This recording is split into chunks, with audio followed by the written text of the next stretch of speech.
So, raise your hand if you've ever spent hours budgeting out everything in your life down to the penny, and then tossed it in a drawer and never used it. Yeah, me too. Until I found a better way. If we haven't met yet, hello, I'm Michelle. Welcome to my channel.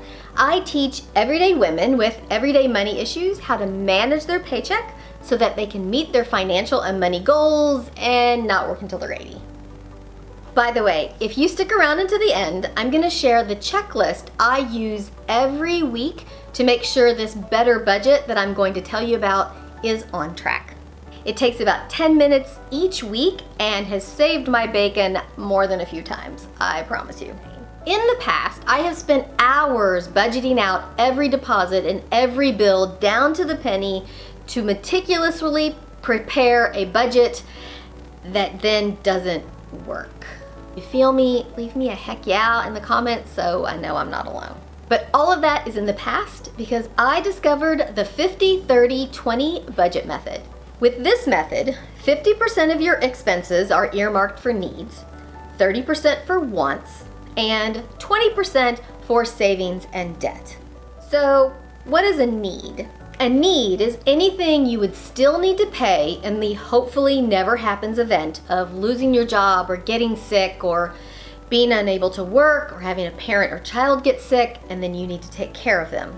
So think mortgage, rent, car payment, food, probably internet and daycare so you could still look for a job. Those types of things. The expenses that keep the wheels on the bus that is your life.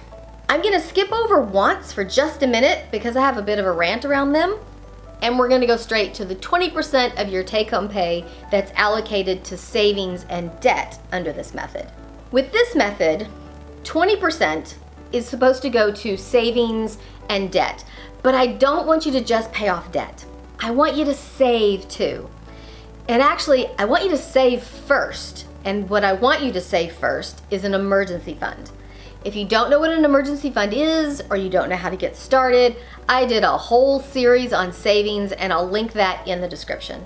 I go over emergency funds and a couple of other savings accounts you should build to. It's really good stuff, so do please check it out. With this 20%, I want you to break it in half if you can, and save 50% of that 20% to savings and put 50% of that to the debt. But if half of that 20% won't pay at least a little more than the minimum payment of your debt, I want you to pay as much on your debt as possible, but still put $20 to $50 each paycheck in your emergency fund. This is because you always want to pay as much over the minimum as you can on your debt, but you also need to balance that with saving your emergency fund. That brings me to the last part of our 50-30-20 budget method. The 30% of your take-home pay that is supposed to go to wants. Let's talk about wants. I hear a lot of money experts say they don't like the 50-30-20 method because if you're paying off debt, then you shouldn't be paying for wants. The inference is that a want is some sort of indulgence, a luxury, something if you're in debt you don't deserve. It's a selfish purchase on your part. To that I say, poppycock. We are all adults here. We understand that the word want can mean a lot of different things. It doesn't mean that we're gonna take 30% of our take-home pay and blow it on fancy shoes when we're struggling with debt. I just find that whole attitude insulting because it's a very juvenile way to look at the word want. Maybe we want to put as much as we can towards killing that car loan, so we're gonna divert some of this money to that. Or if you're a Gen Xer like me, you're sandwiched between your elderly baby boom parents and your millennial kids who are struggling with student loans. And if that's the case, maybe we want to help our elderly parents with their medical bills and medicine. Maybe we want to help our kids with their school loan bills or other expenses. Maybe we want to help a niece or a nephew pay for violin lessons. Want does not mean selfish indulgence, and it really irks me when other professionals in the personal finance industry infer that it is. Thank you very much. Rant over. Although I make no promises for what's gonna happen on my Instagram stories. Okay, time to wrap this up, and I need to tell you about my super helpful checklist that I'm gonna give you. If you are struggling with putting a budget together and you need a high-level way to bucket your expenses, if you will, then run your numbers through this 50-30-20 budget method and see if it'll work for you. Try it out for a couple of months, and if it works, great.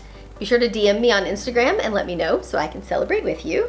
And if it doesn't, don't sweat it. Life is not all or nothing.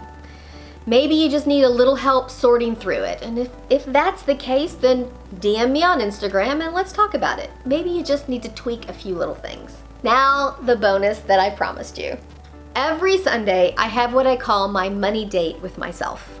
And during this date, I check and make sure that I'm hitting all of my savings goals, that the systems I've put in place to make sure my bills are paid on time every time are working as expected.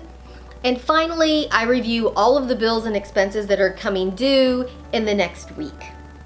This checklist has been, honestly, it's been my lifesaver.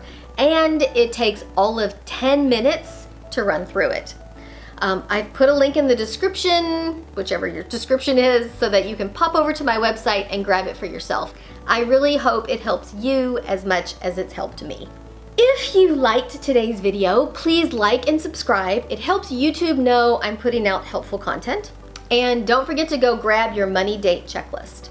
Until next time, have a fantabulous week. Bye.